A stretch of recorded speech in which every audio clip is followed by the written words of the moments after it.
So our whole lives, we're told to be mindful of certain decisions we make when it comes to, like, body modification, like, ear stretching or tattoos, visible tattoos, are hairstyles of choice. We're told to be mindful of that because we will be judged. We will be placed into certain categories because of those decisions.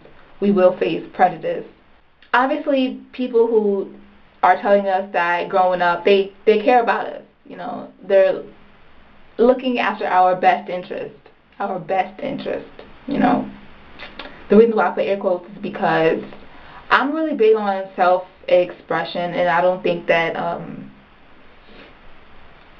you should be limited by social norms, what's accepted by society. Although, obviously, I'm not perfect. I'm going to look at certain people and be like, whoa, what are you doing?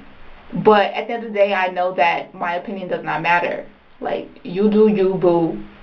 Shameless Maya. You do you, and as long as you're comfortable doing what you're doing, you're good. As long as you're not hurting anybody in the process, and not hurting yourself, you're good. However, you're not always good when you decide to be yourself and express yourself the way that you want to. And the reason why I say that is because we gotta live, right? We gotta get jobs and earn our living and eat. And oftentimes, very often, depending on the job, obviously, but employers want you to have a certain professional look. Now, I do air quotes on professional because, white America sees professional as one thing. I can't even say white America. Well, I guess I could say white America. A lot of black people fall victim to white America, so it is what it is. Clean shaven for men, shortcuts for men also. For women, face made up, hair, whether long or short, straight, and that's what's professional, more or less. I'm sure there's more things that go into it, and then how you dress and all that, but yeah, that's pretty much it in a nutshell. No visible tattoos. Yeah. No extreme hair colors. Yeah. You either don't get a job that, has those kind of restrictions, or you conform, really. But those are your options. Now, the reason why I'm making this a video is long overdue. I faced a little bit of discrimination not too long ago. Long story short, okay, I graduated in May, and then I had a summer position, and that summer position was supposed to lead into something long term, something full time for the fall and the winter, spring, whatever. But that fell through. I don't want to talk about that. That's a whole nother video. Looking for work. I was looking for something temporary.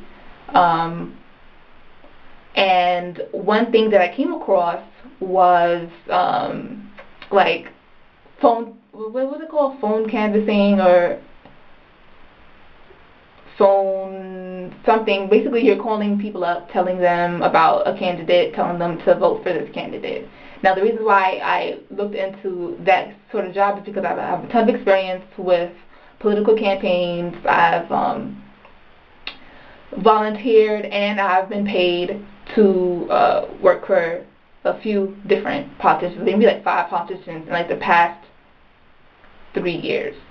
So I'm like, oh, I'm perfect. My resume is popping. They're going to choose me. I went to the interview, I did what I did, showed out, I'm like, I'm right, I'm good. Like, so I should be hearing from them tomorrow. They're going to be telling me the hours. I'm good.